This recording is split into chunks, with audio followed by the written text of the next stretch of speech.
Hello, and thanks for joining us for this edition of Sustaining Us here on KLCS PBS. I'm David Nazar. Are we prepared for a monster earthquake here in Southern California? Say, for example, a 7 or 8 point trembler somewhere like downtown LA, Santa Monica, the San Fernando Valley, where millions of people live. A quake of this magnitude in a dense urban setting could cause catastrophic injury and death and economic damage never witnessed before. However, what if there were a way for us to possibly avoid some of the carnage? Well, the United States Geological Survey in Pasadena is working to do just that.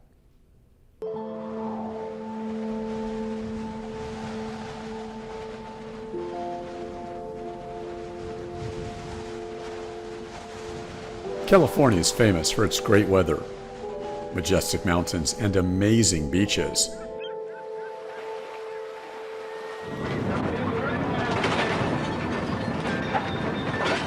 California is infamous for its earthquakes.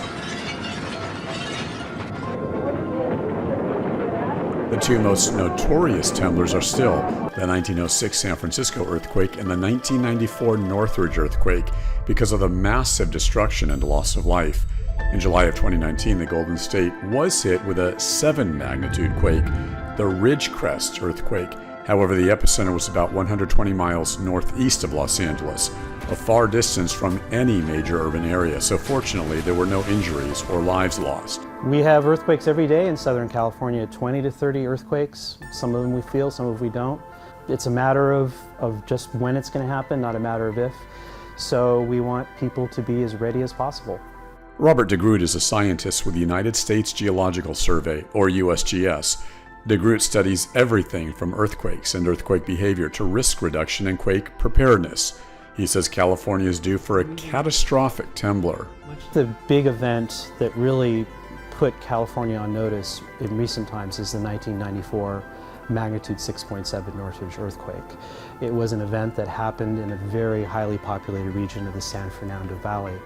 And it really put us on notice about how earthquakes can affect very densely populated regions. And the one takeaway message from this particular earthquake, of course, is it wasn't the big one. It was a moderately sized earthquake.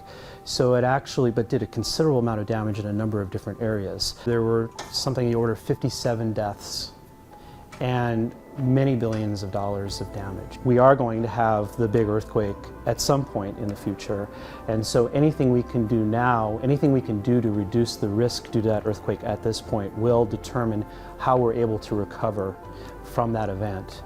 So anything that we can build into our resiliency toolbox, into our sustainability toolbox, will allow us to be much more effective once the earthquake is over. USGS is building something in the hopes of sustaining us when the next massive quake hits. Scientists have developed an earthquake early warning system for the United States West Coast, designed specifically to target California as well as Oregon and Washington. It's known as ShakeAlert. About half the project has been completed using decades of earthquake science and a network of sensors to monitor for the earliest sign of a quake before sending you a warning. ShakeAlert can give seconds, and in some cases tens of seconds, of advanced earthquake warning depending upon how close or how far away you live from a fault line. The ShakeAlert earthquake early warning system works on the principle of using seismic stations, basically seismometers in the field. And when the system is complete, we're looking at about 1,675 stations that will allow the system to be fully active. And the idea is you pick up the earthquake in the field. Once that information is collected there, it's sent immediately to a series of processing centers. And from there, an alert is generated and then the alert gets distributed. So we need to be able to detect it and then decide whether or not an alert needs to be issued, and then we get the word out to folks. So one of the really things that distinguishes ShakeAlert from other alerting systems is the fact that everything is automatic. And then once that alert is issued by the USGS, then it's distributed through a whole variety of pathways, one of which could potentially be the Integrated Public Alert and Warning System, or IPAWS, which is operated by FEMA. And that message would show up on your phone much like an Amber Alert message shows up currently. Our motto is by every means available. So delivery of ShakeAlerts would be potentially on your cell phone, on your car radio, on your television. It could come through reverse 911. It's many ways possible because your phone might be turned off. So the idea is to get the message out. USGS says that message must be heard loudly and clearly, in part because of the dangerous San Andreas fault line threatening California. San Andreas Fault starts way north of the city of San Francisco and actually cuts just west of the city, of the peninsula, and goes south through San Jose to the west of San Jose, down through the part Central California along the coast, goes through behind the San Gabriel Mountains near Los Angeles, and then goes through San Bernardino, ultimately through places like Palm Springs, and then exits around the Salton Sea. If you think of Southern California much like a shattered windshield of a car, we have many, many, many faults. And part of the reason is the San Andreas Fault has a kink in it, a bend, it's called the Big Bend, that has effectively shattered the crust of Southern California and produced many hundreds of faults. And they're all capable of producing earthquakes. Here's just a sample of some of those hundreds of faults. In Pasadena, where USGS is located, there is the Raymond Fault, which works its way through that city, then traveling west where the Raymond Fault morphs into the Hollywood Fault. Out here on the corner of Hollywood and Vine, the hill where the iconic Capitol Records building is located was produced from the Hollywood Fault. If you travel even farther west into West Los Angeles on Santa Monica Boulevard, the Hollywood Fault is now the Santa Monica Fault. And if you've ever driven through this part of the city, you're familiar with the well-known Los Angeles Mormon Temple, which sits directly above the Santa Monica Fault on that grassy hill. The Santa Monica Fault winds its way through the historic Veterans Administration property near the corner of Wilshire and Sepulveda in West LA. Some of these faults loop through miles of Southern California cities. Earthquakes are one of our main focuses at Cal OES. Ryan Arba was formerly with the Seismic Hazards Program at Cal OES, the California Office of Emergency Services in Sacramento. Cal OES coordinates mutual aid across the state when there's a disaster, working with local and state agencies and FEMA. Arba says ShakeAlert is all about resiliency and sustainability. We have the ShakeAlert technology that allows us, once an earthquake's begun, to detect the earthquake at its earliest stages and to send an alert before shaking occurs. So because earthquakes are infrequent, which we're very fortunate for, but we know they're going to happen, this will hopefully just give us that extra boost so that everybody can receive that alert, take that protective action before the shaking starts. Overarching all of that is the concept of being resilient. And it's a way of empowering our communities in order to take responsibility for that and to make sure that they're safe during that. So what ShakeAlert does, not only for those individuals, it also allows these large systems that our society relies on, the electric grid, natural gas, water, other transportation routes in and out for, say, all of our goods. Our goods come into a port, they go to other parts of the country, or they come in from other parts of the country. All of those different segments of society have an opportunity with ShakeAlert to look at their operations, potentially introduce an automated shutoff, which could then help resume the services faster. This isn't the magic solution. It's not gonna save everything. That said, it will save some people's lives. It will prevent a lot of injuries, and hopefully it'll prevent a lot of damage as well. And that's important enough to us, and especially the sustainable future of California, that California state government is investing in this, and we're working with everyone to get this online as soon as possible.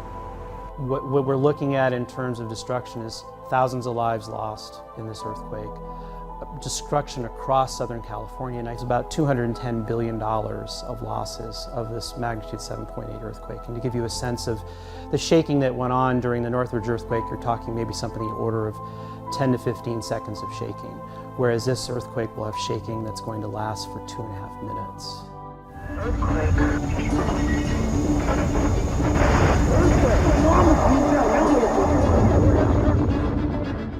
And if you've ever driven around downtown recently, you've noticed all the new towers and skyscrapers around Staples Center and that area.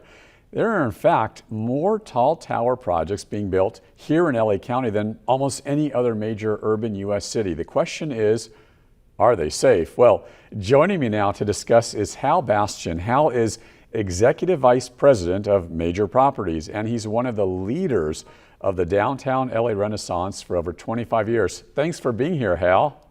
It's great to be with you, David. So there is your question. Are these monster towers safe?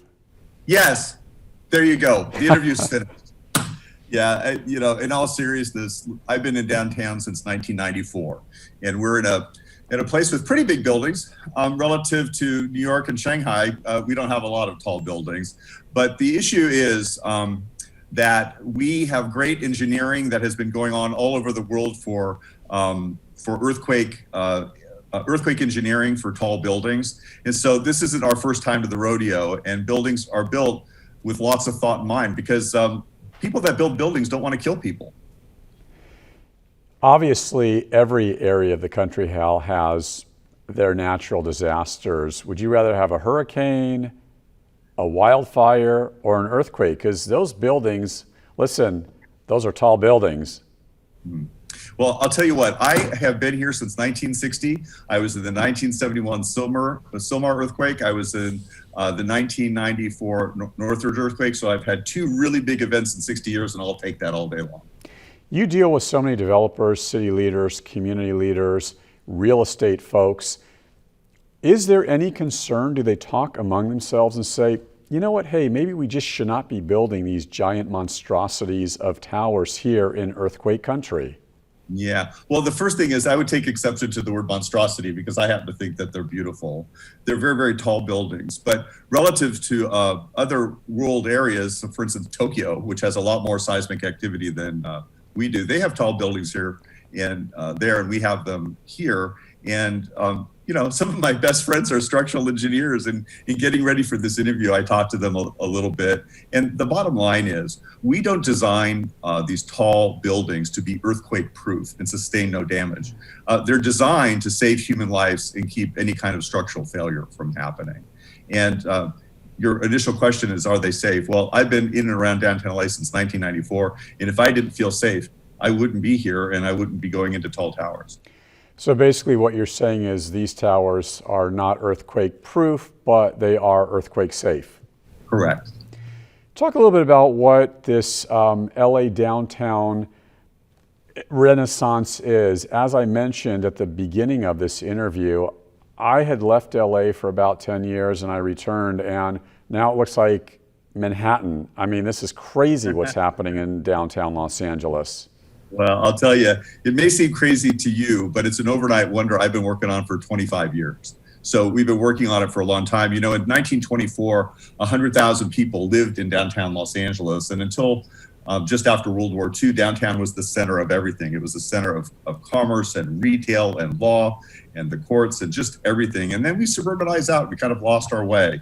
And in the 1990s, we thought, you know what, we want to get back. And so a number of us in the community that believed in downtown started working to help recruit more investment into downtown. So retailers moving here, and restaurants and bars and nightclubs and office buildings and tenants. And we worked really hard, and I'm really proud to tell you that it worked. When I got here in 1994, we had 18,000 people, David, living in downtown, down from 100,000 of people in 1924. Today, we're at 80,000 people and are on our way to 100,000 people. So maybe we'll get parity by 2024, 100,000. A few years ago, I spoke with renowned seismologist Lucy Jones, and I remember she was concerned about all these tall towers. She had told me, we met her out in Pasadena at USGS, and she said, look, if these builders, developers, real estate folks would simply invest maybe $100,000 or a few $100,000 more into the buildings, they would be more earthquake safe. What do you say to that?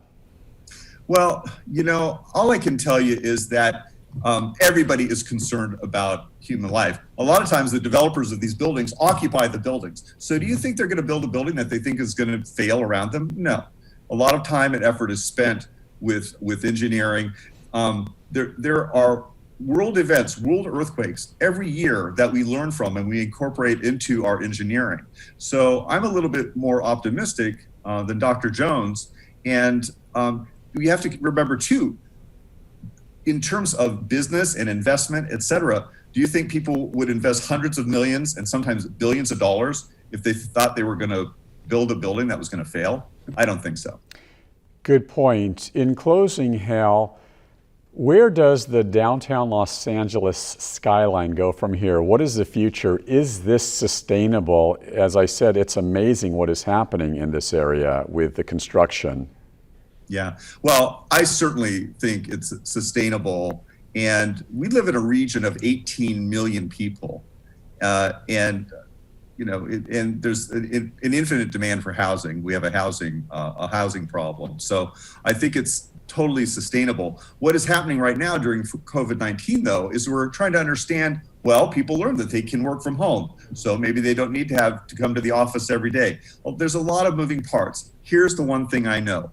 God stopped making land in downtown Los Angeles, and the population is growing. So the demand is there. Thank you, Hal Bastian, a leader with Downtown LA Renaissance. Really appreciate the interview. Thanks. Thanks so much, David. It's always good to see you. And now from underground to underwater. The U.S. Navy routinely uses sonar in various parts of the ocean during maneuvers and exercises. But at what cost to whales and marine life? Can vital military training and marine mammals coexist? Steve Walsh with PBS station KPBS in San Diego has our story. The Navy destroyer USS Higgins navigates the congested waters of Southern California.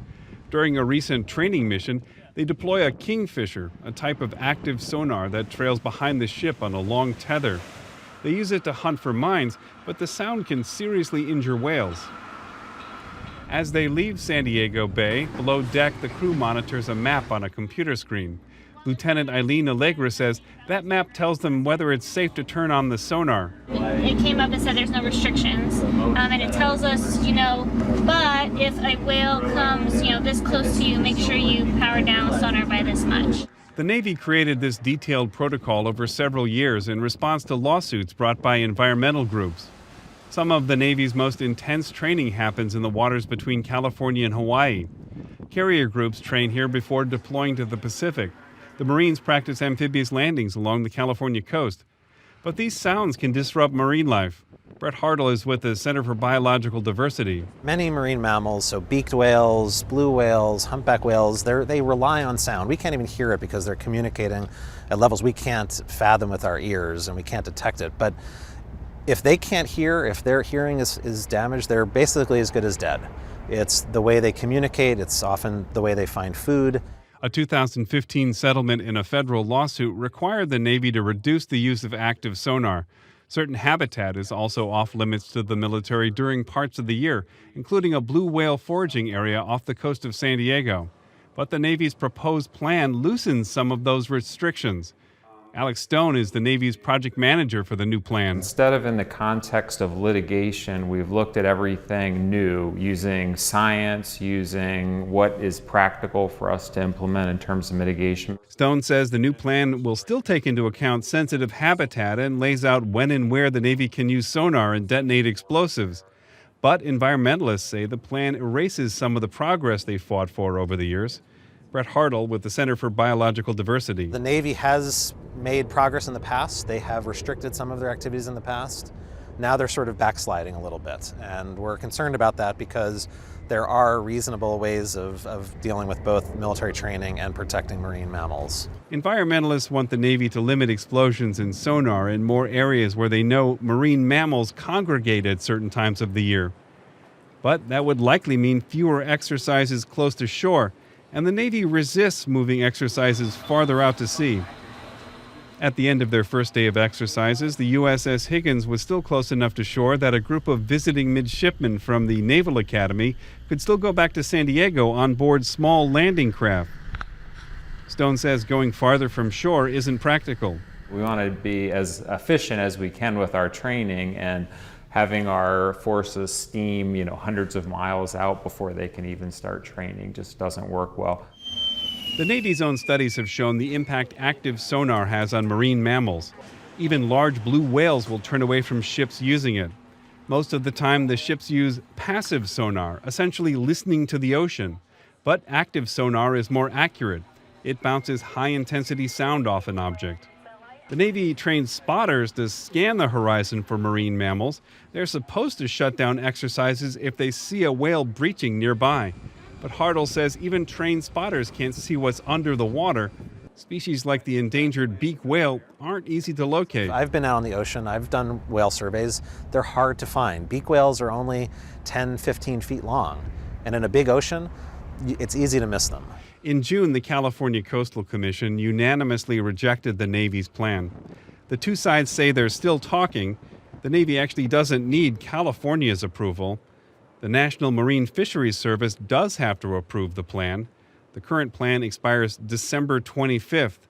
And of course, the new plan, like the last one, could end up in court. Steve Walsh, KPBS News. Thank you, Steve Walsh with PBS station KPBS in San Diego for that report. Well, the nation's largest nuclear power plant located in western Arizona is working on a unique project to reduce the amount of wastewater used to cool the nuclear reactors. This next story is brought to you through a special collaboration with KLCS PBS and Arizona State University's Cronkite School of Journalism and Mass Communications as we partner with and mentor students seeking to explore the environment through their reporting. Here is Madison Staton with Cronkite News. Water is critical for keeping the largest nuclear generating station in the country running. Behind me is the Palo Verde Nuclear Generating Station. And that's not smoke you're seeing, it's water vapor. 42,000 gallons per minute are evaporated into the atmosphere from this plant alone. That was on the day we visited, but that number can climb even higher depending on the time of year. In the winter, we can use up to 40,000 gallons per minute, and that makes up for the evaporation rate of the cooling towers at the nuclear plant. In the summer, it's more, it's up to 60,000 gallons per minute. The water is used to cool the plant. Heat is converted from nuclear reactions into electricity. The boiling water created by the steam is then cooled and condensed. Treated wastewater is used to do this. It comes mostly from the 91st Avenue Sewage Treatment Facility. But those like Sandy Barr believe using wastewater isn't enough. Utilities, say, well, okay, we're using the treated wastewater, like somehow it's not a big deal that it's using so much water. But treated wastewater can be used for all kinds of other things, and including habitat restoration. So it is water that is not available for other uses. The growing competition over wastewater is one reason why Palo Verde is exploring other water options. They have partnered with Sandia Labs, a national nuclear research and development laboratory in New Mexico, and have found even dirtier water to use. The other water sources that we've been looking at are poor quality groundwater sources that come from the Buckeye waterlogged area. Groundwater is high in salt and high in minerals. However, we are able to use some of that water instead of effluent because of the tertiary treatment system that we have here at Palo Verde. The plant is also looking at developing more advanced cooling technology. The current target is to reduce wastewater by 20%. Right now we use about 75,000 acre feet of water every year. That equates to about 26 billion gallons of water. If we can save 20% of that, that's a huge savings, not only in water, but a huge savings in terms of cost. Palo Verde plans to start using this dirtier water within the year. We plan on this year being able to start pumping water. We have funding and sightings for the wells. We just need approval from the state, and we're working with the state and the farmers in the area to work through issues and get that in place. Thanks, Madison Staton and the Cronkite School of Journalism and Mass Communications for that report. For more information about our program, just click on klcs.org and then click Contact Us to send us your questions and comments or story ideas so we can hear from you. Thank you so much for joining us for this edition of Sustaining Us here on KLCS PBS. I'm David Nazar.